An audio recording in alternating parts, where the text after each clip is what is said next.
Ready start. सभापति महोदय, मैं वित्त विधेयक का समर्थन करने के लिए खड़ा हुआ हूँ। उत्तर प्रदेश की जनसंख्या बहुत बड़ी है और उसका क्षेत्र भी बहुत बड़ा है। इसलिए यह आवश्यक है कि उत्तर प्रदेश को उसकी जनसंख्या और क्षेत्र के अनुसार विकास योजनाओं के लिए केंद्र से आर्थिक सहायता दी जाए। इसके बिना उत्तर प्रदेश की उन्नति होना असंभव है। भारत का किसान इस देश का जीवन है। किसान पर ही सारी खुशहाली और उन्नति निर्भर करती है। अगर उसका जीवन समृद्ध होगा तो देश भी समृद्ध होगा। इसलिए यह आवश्यक है कि किसान के दैनिक जीवन की चीज़ें सस्ती हों और उसके खाद और कृषि यंत्र आदि सस्ते दामों पर मिल जाए।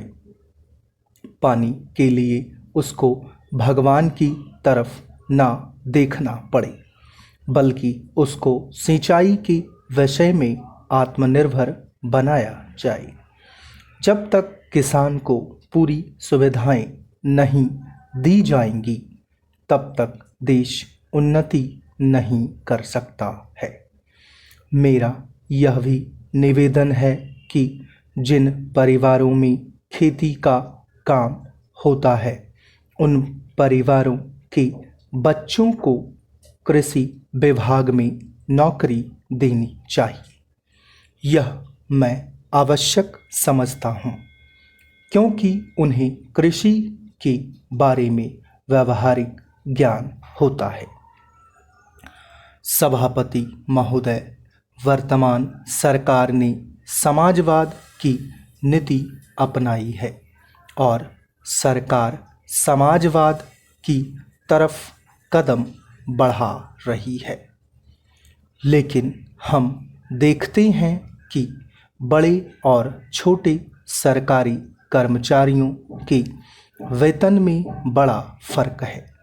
कुछ अधिकारियों का वेतन हजारों में है, जबकि चपरासी आदि छोटे सरकारी कर्मचारियों को सिर्फ 5,000 या 7,000 रुपये मिलते हैं।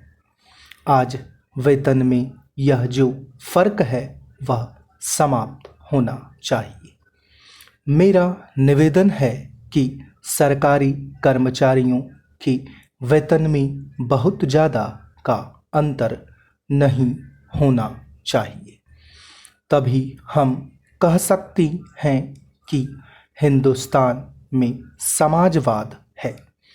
किसान की रोज़ाना के उपयोग की चीज़ें बहुत महंगी होती जा रही है। देश में महंगाई दिन प्रतिदिन बढ़ रही है और सारे देश में बेचैनी फैली हुई है। इस बढ़ती हुई महंगाई को रोकना आवश्यक है, नहीं तो देश में क्रांति हो जाएगी। आप इस सच्चाई को छिपा नहीं सकते कि आज देश में चारों तरफ बड़ा असंतोष है और लोग बड़ी आशा से हमारी तरफ देख रही हैं। लेकिन महंगाई हमारे नियंत्रण से बाहर होती चली जा रही है।